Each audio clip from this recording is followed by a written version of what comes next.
রাজধানীর মোহাম্মদপুরে ঢাকা উদ্যান এলাকায় খৎনা করাতে গিয়ে শিশুর পুরুষাঙ্গ কেটে ফেলার অভিযোগ উঠেছে। হাসপাতালে চিকিৎসাধীন আছে শিশুটি। এ ঘটনায় এক ফার্মেসি দোকানিকে আটক করেছে পুলিশ। জানা গেছে কোনো সনদ ছাড়াই দীর্ঘদিন ধরে খৎনা করে আসছেন খলিলুর রহমান নামে ওই দোকানি।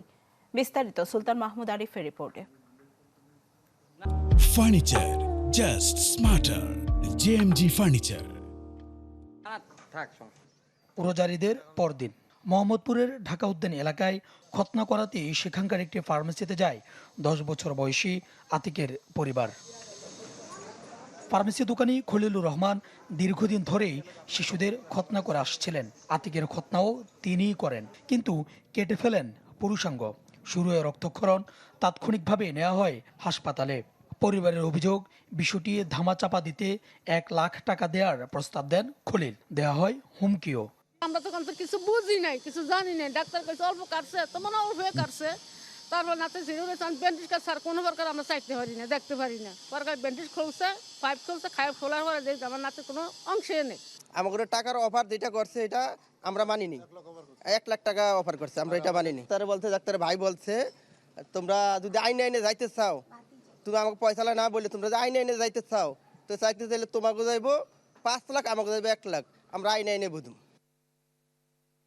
এই ঘটনায় মোহাম্মদপুর থানায় অভিযোগ করে আতিকের পরিবার। এর ভিত্তিতে শুক্রবার রাতে অভিযুক্ত খলিলকে আটক করে পুলিশ। আমাদের কাছে অভিযোগ আসছে, তখন তো আমরা অভিযোগে তদন্ত করে আমরা সত্যতা পেয়ে আমরা তাকে গ্রেপ্তার করেছি। তার বিরুদ্ধে নিয়মিত মামলা নিয়েছি। সে আসলে কোনো ডাক্তার না, সে তার একটা ফার্মেসি দোকান আছে। এটা দিয়েই সে অভিযোগ আছে যে সে বিভিন্ন সময়ে বিভিন্ন ঘটনা করিয়েছে। এমন ঘটনায় ক্ষোভ জানান এলাকাবাসী। দাবি জানান এমন ভুয়া চিকিৎসকদের বিরুদ্ধে নেওয়া হোক কড়া ব্যবস্থা। দ্বিতীয়বার কাটছে তা কিভাবে? এভাবে পুষাই চারিবারে রাউন্ডে কাটছে। অবশ্যই এই ধরনের ঘটনাগুলো আতঙ্ক হয়, আর মানুষ তো এটাই বোঝে আসলে তো এটা ঠিক না। শুধু খলিল সাহেব না, অত্র এলাকায় কেউ যেন এরকম যত্র কাজ না করে। সে আসলে কোনো ডাক্তার না। প্রশাসনের পক্ষ থেকে সতর্ক করা হয়েছে, সরকার স্বীকৃত হাসপাতাল ও অভিজ্ঞ চিকিৎসক ছাড়া কোথাও যেন খৎনা না করানো হয়।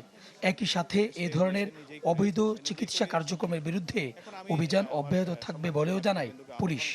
একজন ডিগ্রিধারী ডক্টরের মাধ্যমে যেন আপনাদের বাচ্চাদেরকে এই সুন্নতের কথা হয়। সুলতান মাহমুদ আরিফ, চ্যানেল 24, ঢাকা।